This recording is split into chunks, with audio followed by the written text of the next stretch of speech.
A gap year offers you the opportunity to gain some skills and experiences while giving you time to reflect on what you want to focus on next. So in this video, I want to go through how you can have a productive gap year. If you're currently finishing college and you're not sure what to do next, then check out my university versus apprenticeship video. If you're new here, my name's Sav and I make videos about career advice, job searching tips, interview advice, so consider subscribing if you want to be career savvy. Gap years are usually taken between college and university, or between your graduation and applying to graduate schemes. If you're fully employed, then it could be called a sabbatical, where you take a year out. So the main reasons why people take a gap year is to earn some money, have a break from studies, gain some new skills and experiences, and to actually spend some time thinking about what you're going to do next. I would not recommend you taking a gap year at university, especially between your penultimate year to your final year. The reason why I say this, because if you're planning to take a gap year whilst you're at university, this could actually have a negative effect on you completing that degree. Because if you did take a gap year and when you come back to university, you may end up forgetting what you learned 2 years ago, and so you'll be doing double the work when you're actually revising for that exam. On top of that, your mates are now in a different year, so you'll have to go and make new friends again. Unless you have a really good reason to take a gap year at university, I would not recommend it. This is my opinion, so obviously take it with a pinch of salt, but I think the best time to take a gap year is just after college. If you're unsure with what to do with your career, you can spend that year being productive and actually understanding, okay, what am I going to be doing in the future? I'd say try not to take a gap year after you've graduated and just try and look for graduate schemes straight away, because getting a graduate scheme at the moment is actually really competitive, and COVID has made it a little bit more difficult as well. So delaying that graduate scheme might not be the best choice. A productive gap year can be super valuable on your CV and can actually provide you with an advantage later down your career. Did you know that employers actually value when students can firstly manage their time and can actually set goals and actually go out and achieve those goals? If you decide to apply to uni, you can tailor what you do in that gap year and actually relate it to the subject that you're about to study at university. Such as if you're planning to take a gap year in law or dentistry, then why not take that time out to really understand what it means to work in those types of fields. The best way to have a productive gap year is to actually ask yourself this important question: what do you want to achieve in this gap year? So if you plan to take a gap year, then let me know in the comments of what you want to achieve in the gap year, and maybe in a year's time you can reflect back on this video, read your comment and put yourself accountable. Did you actually achieve what you said? Okay, so the first step of having a productive gap year, you need to plan and prepare what you're actually going to do in this year. So here are some things that you should be preparing for. Think about how you're going to support yourself financially. Think about the skills and qualifications you need to meet your future goals and how you're going to go about finding these skills and experiences, as well as develop these skills. You want to be making sure that your CV is up to date throughout that gap year. I have got a CV advice playlist, so definitely do check that out, or maybe save that playlist somewhere so you can always refer to it when I do add more videos to that playlist. Finally, during your gap year, you want to make sure that you're keeping an eye of either university applications if you've taken it before university, or if you've taken your gap year after university, then job recruitment application deadlines. So especially for graduate schemes, usually the graduate schemes, they expire at the end of this month, so in January or February or even March. Some graduate schemes may open again in March and they may have a deadline date in April. At the end of the day, you don't want to miss out on them if you're planning to travel abroad. Okay, so here are my ideas on what you should be doing to have a productive gap year.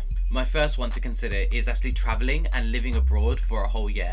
This will help you discover new cultures, so that will raise your cultural awareness whilst developing your independent living skills. And to take it a step further, I would recommend choosing a non-English speaking country, because then you will be effectively learning a new language at the same time as actually fending for yourself and living there and taking in all the different cultures.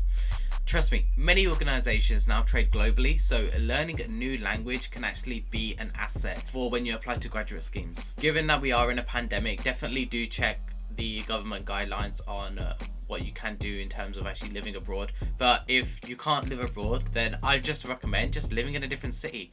If you're based in Liverpool, move to London for a bit. You will still be developing your independent living skills if you move to a different city.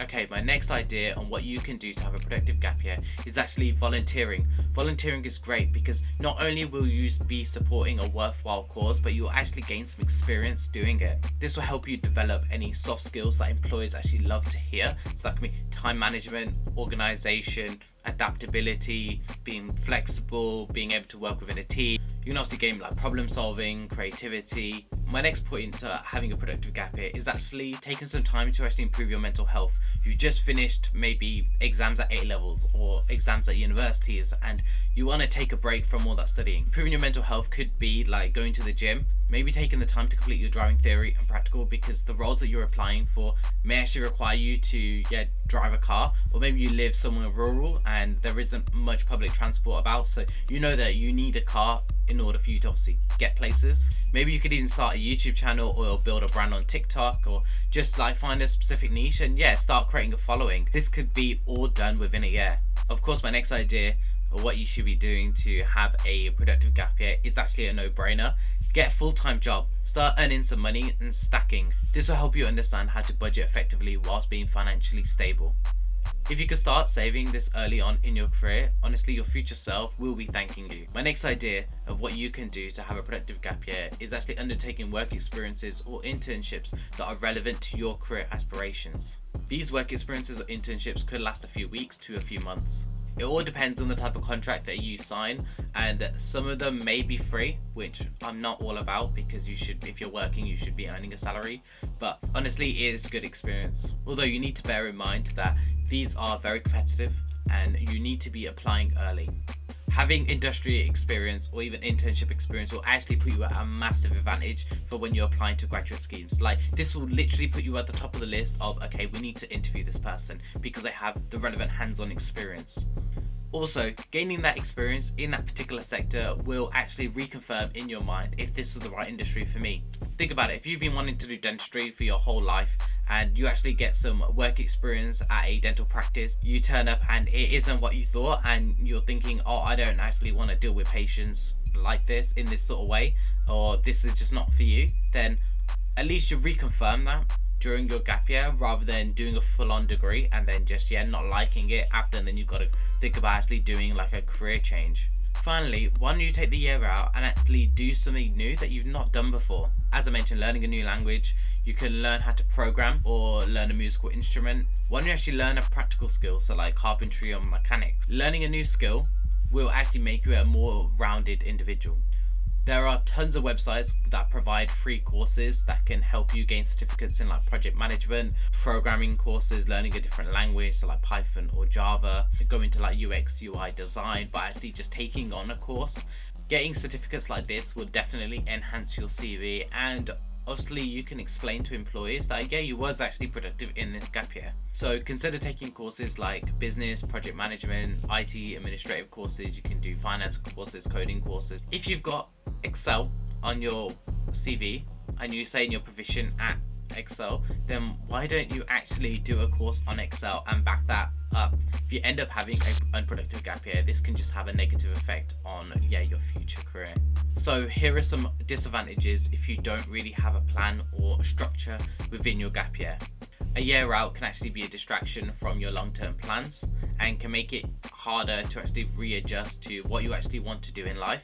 If you do take a gap year between university, then it might actually be harder to go back into that study mode and working after a long break. And definitely taking a gap year out is expensive, so you need to make sure you have a financial plan in place. So this is the end of my video. Thank you so much for watching. Drop a like if you found some inspiration on what you want to do in your gap year. I'd love to hear it in the comments down below. What do you actually want to achieve in your gap year? Don't forget to check out my TikTok and my Instagram, as I do post digestible short videos to help you be career savvy. And of course, subscribe, helps out the channel, helps me out, so really appreciate that.